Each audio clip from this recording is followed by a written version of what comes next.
안녕하세요. 저는 심리상담가 박상미입니다.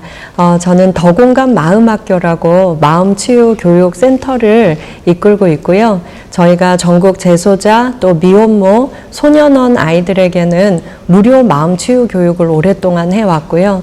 또 일반인들도 열심히 만나고 있습니다. 그리고 경찰대학에서 강의하고 있습니다. 네. 저야말로 제가 얼마나 귀한 생명인지, 그리고 내 인생이 얼마나 가치 있는지 정말 늦게 깨달았어요. 아주 늦게. 예. 그래서 제가 20대까지 정말 일기장에 가장 많이 썼던 문장이 나는 나를 용서할 수 없다는 문장이었어요. 늘 죄책감이 많았고, 늘 제 자신이 마음에 안 들었고, 제가 하는 모든 게 너무나 부족해서 내가 나 자신을 용서할 수 없다는 마음이 너무나 많았어요. 거기에는 아주 많은 것들이 또 개입되었죠. 예, 제가 가장 사랑했던 저의 아버지가 이제 저 대학생 때 짧은 투병 기간 동안 저희 옆에 있고 빨리 돌아가셨어요. 그래서 그 아버지의 죽음을 계기로 인생은 불행하고, 그리고 나에게만 불공평하고, 인생은 정말 암흑 같은 거구나. 그냥 인생이 다 죽음으로 저에게는 인식됐던 것 같아요. 그런데 그 무렵에, 나도 그냥 그만 살면 좋겠다. 이 지경까지 제가 가게 되더라고요. 그런데, 제가 어느 날 정말 죽음에서 다시 깨어났을 때, 제가 책 한 권을 손에 잡게 되었는데, 제가 아주 좋아하는 심리학자 빅터 프랭클의 책이었어요. 죽음의 수용소에서 끝내 살아남은 자의 이야기거든요. 그분의 책을 읽으면서 주옥 같은 문장들을 발견하게 되는데, 어떤 문장들이 있었냐면, 나를 죽이지 못한 것들이 나를 강하게 만들리라. 어머, 나를 죽이지 못한 고통이, 나는 고통 때문에 내가 죽어야 된다고 생각했는데, 그 고통 속에서 내가 그만 살아야겠다는 결심까지 했는데 제가 다시 살았더라고요. 나를 죽이지 못한 고통이 나를 강하게 만들 수 있는 거구나. 그러면 나는 어떻게 이 고통을 힘으로 바꿔서 살 수 있을까? 그 물음표가 생겼는데, 또 도스토옙스키의 한 문장을 또 발견하게 돼요. 도스토옙스키가 이런 말을 했어요. 내가 가장 견디기 힘든 것은 내 고통이 가치 없게 되는 것이다. 그래. 고통이 나쁜 게 아니라 내 고통을 기록하지 않는 자는 그 고통에 빠져서 허우적거리거나 그 고통에 갇혀서 어떤 희망도 볼 수 없게 되는 거잖아요. 그런데 이 고통을 가치 있게 만들면 도스토옙스키처럼 훌륭한 문학 작품도 남길 수 있고, 몇백 년 뒤에도 우리가 그 작품을 읽고 이렇게 희망을 가질 수도 있는 거구나. 그래서 그때부터 더 치열하게 제가 글쓰기를 했던 것 같아요. 내 고통을 어떻게 의미 있고 가치 있게 만들 것인가. 그 이전의 삶은 고통 속에 빠져서 허우적거리고 불평하고, 왜 나만 가난해야 돼? 왜 나만 아버지가 죽어야 돼? 이런 불평에 가득했어요. 막 저는 기독교인인데 막 하나님한테 막 쌍욕도 많이 했어요. 어떻게 나한테 이럴 수가 있어? 막 이러면서. 그런데 그때부터 제 삶이 좀 바뀐 것 같아요. 그래서 중요한 게 뭐냐면, 우리가 책을 읽어야 해요. 왜 책을 읽어야 하냐면, 제가 그 고통 속에서 만약에 책을 읽지 않았다면 나를 죽이지 못한 것이 나를 강하게 만들 것이다. 그리고 나에게 가장 견디기 힘든 것은 내 고통이 가치 없게 되는 것이다. 그런 주옥 같은 문장을 발견할 수 없었잖아요. 제가 상담을 해봐도 고통 속에 빠져서 허우적거리고 저처럼 그만 죽어야겠다. 난 날 용서할 수 없다라고 생각하는 사람들이 자기를 처벌해요. 자해하거나 자살하거나. 그런데 제가 책을 읽지 않았다면 그런 지혜를 만날 수가 없었어요. 그래서 제가 만나는 내담자들도 과거의 제 모습을 가진 사람들이 다 저에게 옵니다. 인간관계가 너무 힘들어요. 죽고 싶어요. 저는 살 가치가 없어요. 근데 무서워서 못 죽겠어요. 거기에 그 사람의 답이 들어있어요. 저 죽기 싫어요. 살고 싶어요. 도와주세요라는 그 비명이 무서워서 못 죽겠어요. 여기에 들어있는 거거든요. 그래서 저는 그분들한테도 제 이야기도 많이 들려드리지만 제가 책 속에서 발견한 주옥 같은 문장들 이런 것들을 손편지로 써서 주기도 하고 그리고 그분들이 평생 저를 만나면서 살 수 없잖아요. 그리고 또 저는 이제 교도소와 소년원에 있는 분들을 많이 또 접하게 되니까 그분들이 원할 때 상담해 줄 수 없어요. 갇혀 있는 사람들은. 그래서 당신의 고통도 충분히 가치 있게 될 수 있다. 그리고 모든 사람의 가장 큰 고민 1순위는 인간관계예요. 관계 때문에 고통스럽고 관계 때문에 외롭고 관계 때문에 죽고 싶거든요. 그래서 그분들한테 내가 직접 목소리로 들려줄 수 없는 얘기들을 책으로 쓰자. 그래서 제가 아주 사명감을 가지고 과거에 저를 살렸던 그 글들을 이제 소개하기도 하고 또 이제 저의 체험을 통해서 나의 체험이 이 사람들을 살릴 수 있다면 내 고통이 가치 있게 되는 것이 아닐까. 그래서 그런 사명감을 가지고 글쓰기를 계속하고 있습니다. 그 사명감이 책에 잘 담겨 있네요. 저는요, 이 책도 마찬가지인데요. 저는 이제 또 저에게 종교가 있으니까 아침에 일어나서 이제 명상하고 이제 글 쓸 때 그냥 쓰지 않아요. 어떤 마음으로 쓰냐면, 한마디도 쓸데없는 말 하지 않게 해주세요. 그리고, 정말 힘들고 죽고 싶은 사람이 혹시라도 이 책 읽고 살고 싶어질 수도 있으니까, 저의 입과 저의 손을 빌려서, 그 사람한테 꼭 필요한 말, 정말 힘들어서 죽고 싶고 모든 걸 포기하고 싶고 방에 갇혀 있는 사람들이 좀 희망과 지혜를 얻을 수 있는 말, 그런 말을 쓰게 해달라고 제가 믿는 신께 딱 기도하고 예, 가장 경건한 자세로 글을 씁니다.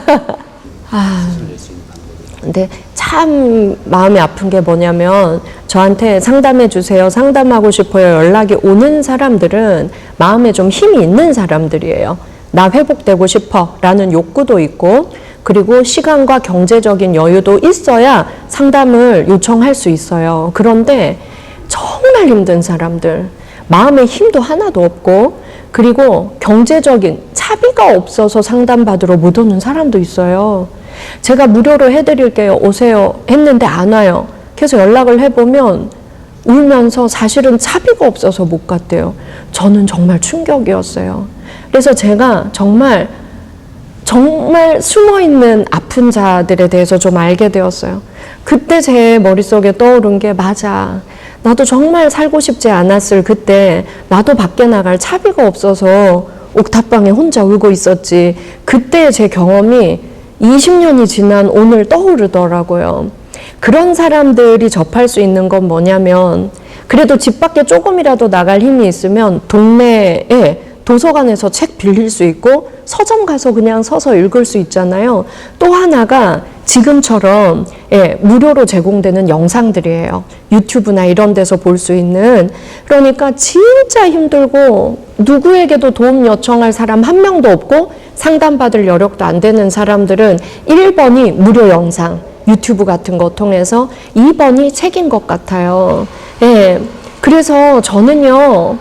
혼자 내 아픔에 매몰돼 있으면 누구나 외롭고 자기 인생이 초라하고 고독하고 또 남 탓을 하게 돼요. 왜 나만 불행하고 왜 나만 고통스러운가.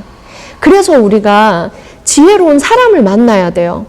아니야, 괜찮아, 너도 할 수 있어. 나도 과거에 이런 고통이 컸는데 이렇게 하니까 극복이 되더라. 내가 손 잡아줄게. 이런 사람을 만나야 돼요. 그런데 현실에 없는 경우 되게 많아요. 저도 제일 가난하고 제일 힘들 때 현실에 제 옆에 아무도 없었어요.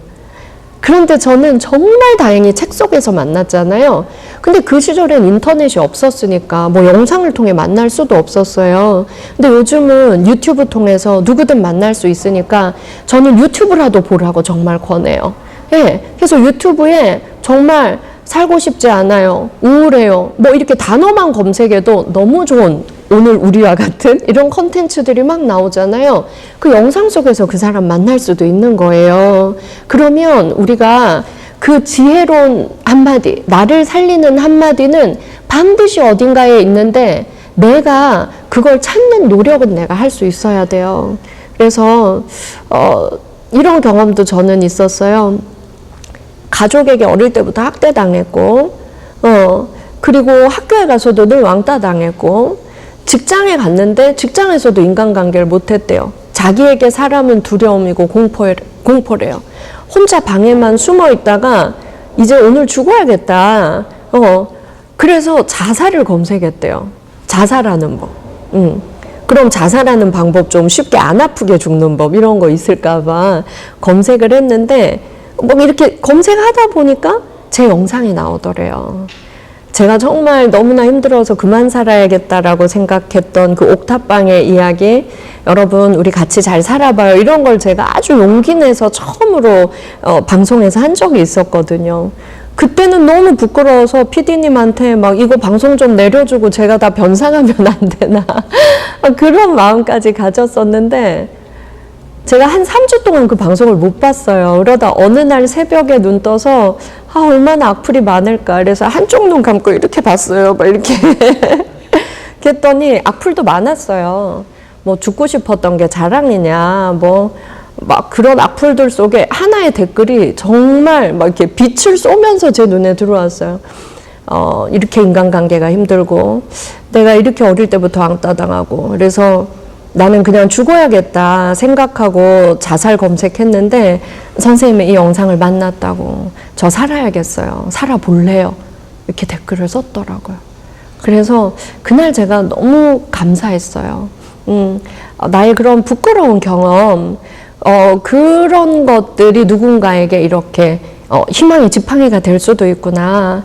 그렇다면 이렇게 혼자 관계가 두렵고 또 혼자는 너무 고통스럽고 숨어있는 사람들을 위해서 더 많은 글을 써야겠다 이 생각을 했죠. 그래서 이번에 제가 쓴 책이 가장 그 실전 연습, 이렇게 해봐, 대화도 이렇게 해봐, 누군가 이렇게 말해서 상처가 될 때는 이렇게 해석을 해봐, 이런 정말 구체적인 하나하나 이렇게 입에 떠넣어주는 엄마의 마음으로 그렇게 해서 또 쓰게 되었어요. 근데 앞으로도 많이 써야 될 것 같고 많이 쓰려고 해요.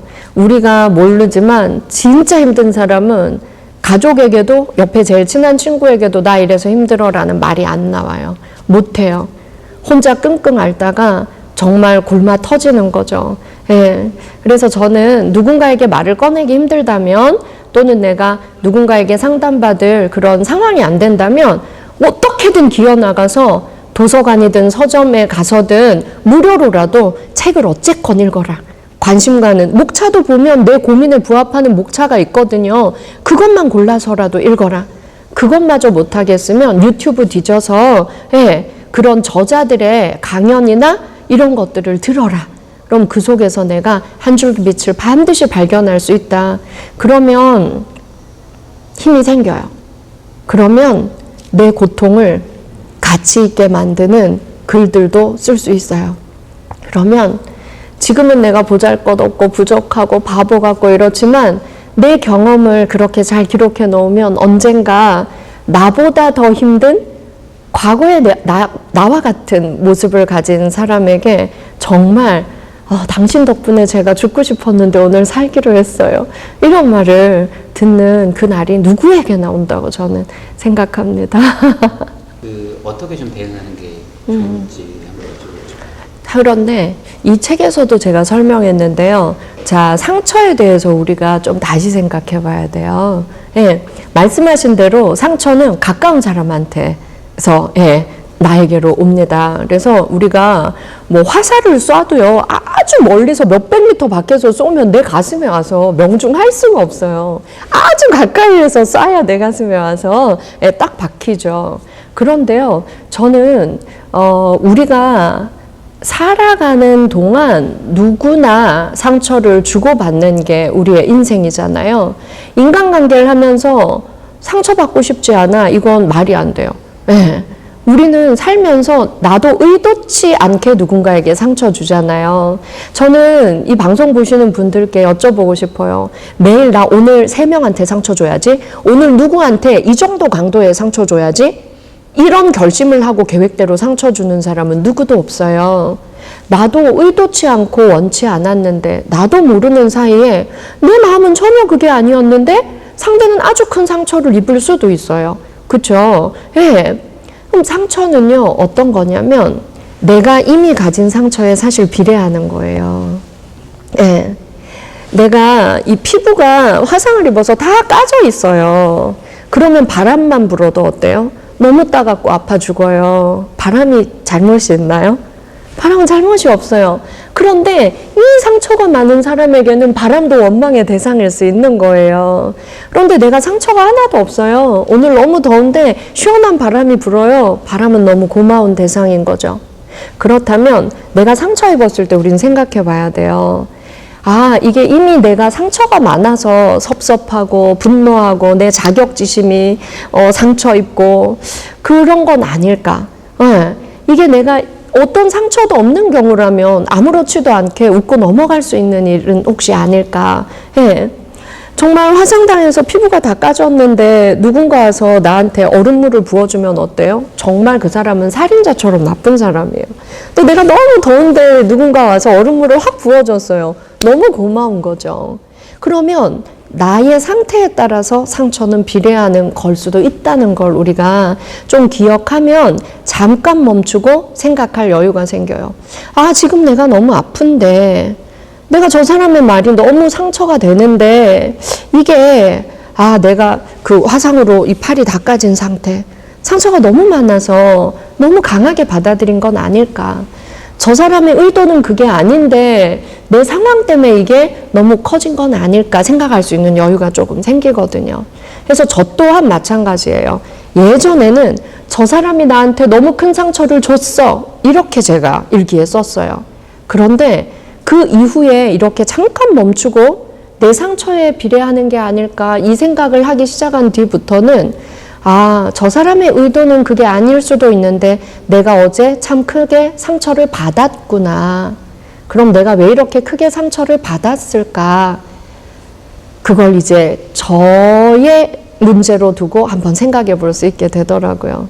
그래서 상처가 너무 많고 자격지심이 많은 사람일수록 자기 자신을 피해자의 의자에 항상 앉혀요. 어떤 경우에도 피해자의 의자에 나를 딱 앉히고 모두를 가해자의 의자에 앉힙니다.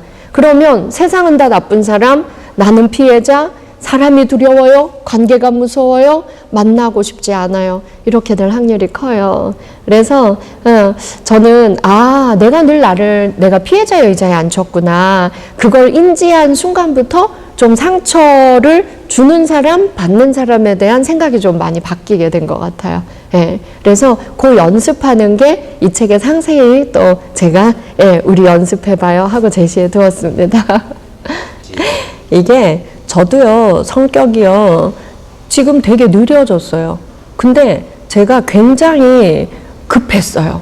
굉장히 급하고 다혈질이라는 얘기도 들었었고요. 제가 대학교 1학년 때 사귀었던 제 남자친구는 네가 정말 천사같이 착하다가 한 번씩 욱하고 화낼 때 너무 깜짝 놀란다고도 얘기했었어요. 그런데 이게 연습을 통해서 조율이 충분히 될 수 있거든요. 나에게 의지만 있다면. 그 빅터 플랭클이 이런 말을 했어요. 누군가 나에게 자극을 줄 때 우리의 감정이 일어나잖아요. 특히 불쾌한 감정. 그러면 자극받은 대로 우리는 반응을 해요. 그래서 우리가 제일 잘하는 말이 뭐냐면 네가 나 짜증나게 했잖아. 네가 나를 화나게 했잖아. 이 말을 가까운 사이에 정말 당당하게 많이 해요. 특히 부모들이 애들한테 많이 해요. 네가 엄마를 화나게 했잖아. 너 때문에 아빠가 지금 화를 내는 거야? 너 자꾸 아빠 화나게 할래? 이렇게 말하는 거. 사실 이게요, 제일 부끄러운 고백이에요. 나는 자극받은 대로 반응하는 사람이야. 이건 누가 하는 거냐면 동물의 뇌가 하는 거예요. 동물의 뇌는 이 편도체가 자극받으면 자극받은 대로 3초 만에 반응하거든요. 그런데 우리가 6초만, 우리가 숨 한 번 크게 쉬면서 6초만 좀 참을 수 있으면 어떤 나쁜 자극을 받았어도 심장과 허파가 이렇게 안정되면서 우리의 감정이 뇌하수체로 넘어갈 수 있어요. 뇌하수체는 이성의 뇌예요. 그러면 야, 너 안 좋은 자극 받았지만 좋은 감정 선택할 수 있어. 야, 자극 받은 대로 반응하지 말고 우리 잠깐 쉬었다 가자. 좀 이따 얘기하던지 아니면 너 혹시 오늘 화나는 일 있어? 나한테 화내는 거 보니까 너 오늘 안 좋은 일 있었나 봐? 이렇게 말할 수 있는 힘을 뇌하수체에서 관장하거든요. 많은 시간이 걸리는 게 아니라 6초만 참으면 그 영역으로 갈 수 있어요. 그래서 빅터 플랭클의 말을 다시 가지고 오면 자극과 반응 사이에는 공간이 있다. 이 공간 안에서 우리가 좋은 감정을 선택할 수 있는 자유와 힘이 이 공간 안에 있거든요. 그래서 우리가 이 공간 안에서 조금 더 좋은 반응을 선택하는 연습을 할 때 그때 우리의 인생이 성장할 수 있다라고 얘기를 합니다. 그래서 항상 저도 하루에 여러 번 짜증나고 화나고 그런 자극을 받아요. 그러면 가까운 사이일수록 이 6초 쉬는 게 잘 안 됩니다. 바로 짜증내고 화내게 되는데 우리가 그때 숨 한 번 크게 쉬고 아, 내가 이 공간에서 어떤 좋은 감정을 선택할까? 똑같이 화내지 말고 잠시 참는. 너 오늘 굉장히 피곤한가 봐. 피곤하면 많이 짜증나지. 우리 좀 쉬었다가 씻고 좀 먹고 좀 이따 다시 얘기할까? 이렇게 될 수 있는 거죠. 누구나 할 수 있습니다. 사람의 뇌를 가진 사람은 다 가능한데 이게 하루아침에는 힘들고요. 우리가 오늘 배웠기 때문에 내가 배웠기 때문에 이 순간이 왔을 때 이게 떠오를 거예요.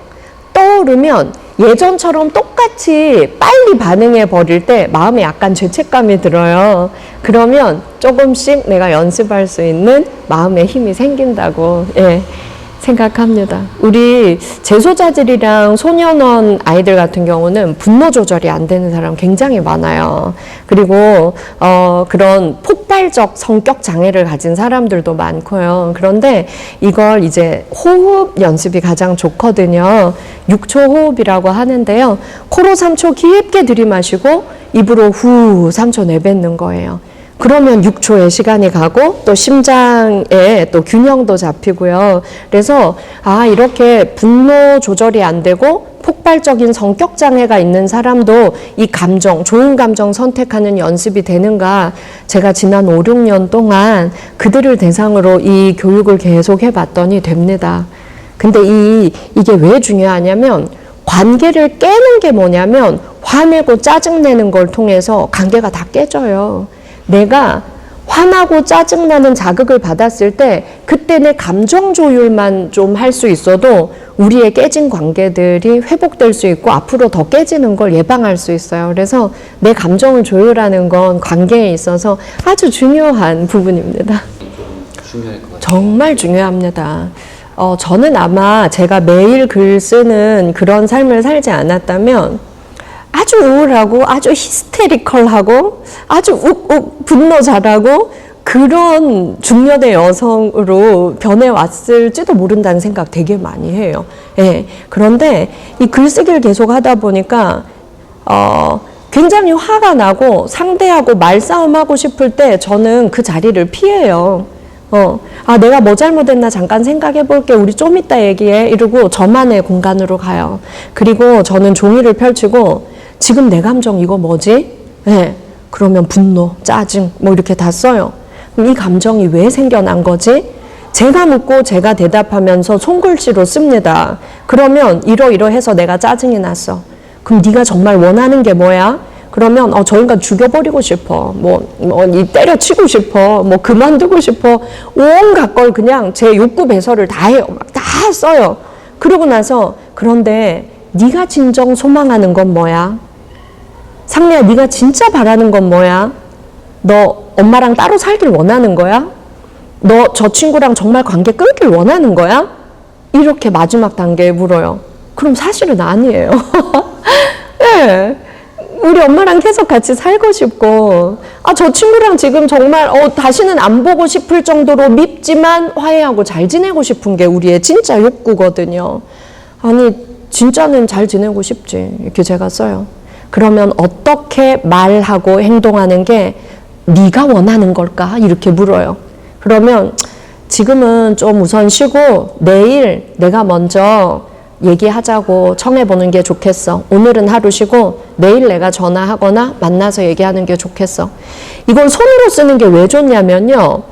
상담자와 대화하는 것과 똑같은 효과예요. 예, 왜냐하면 내 감정을 3자의 입장에서 객관화해서 볼 수 있기 때문이에요. 글씨로 보면. 그리고 상미야 이렇게 제3자로 묻는 거죠. 예, 그게 가능하고 또 하나는 우리가 생각은요 하염없이 주관적으로 흘러가요. 그런데 글로 쓰게 되면 좌뇌가 움직입니다. 좌뇌는 좀 더 이성적으로 판단할 수 있게 도와주죠. 그렇기 때문에 상미야 네가 진짜 원하는 게 뭐야? 네가 진짜 소망하는 게 뭐야? 깨지는 거야? 아니면 엄마랑 이제 다시는 안 보고 분가해서 사는 거야? 저 친구랑 관계 끊을 거야? 너 진짜 직장 때리칠 거야? 아니 그러고 싶지는 않아. 이게 되는 거죠. 그래서 여러분 정말 막 화가 나고 감정 조율이 안 될 때는 말싸움 할 게 아니라 빨리 그 자리에서 도망쳐야 돼요. 도망쳐서 혼자 어디에 앉아서 글씨를 쓰세요. 예, 핸드폰에 막 이거보다 글씨를 쓰는 게 좋아요. 그러면 우리의 좌뇌가 제3자의 입장에서 이성적인 판단, 좀 더 냉정한 판단, 좋은 판단 할 수 있게 도와줍니다. 네.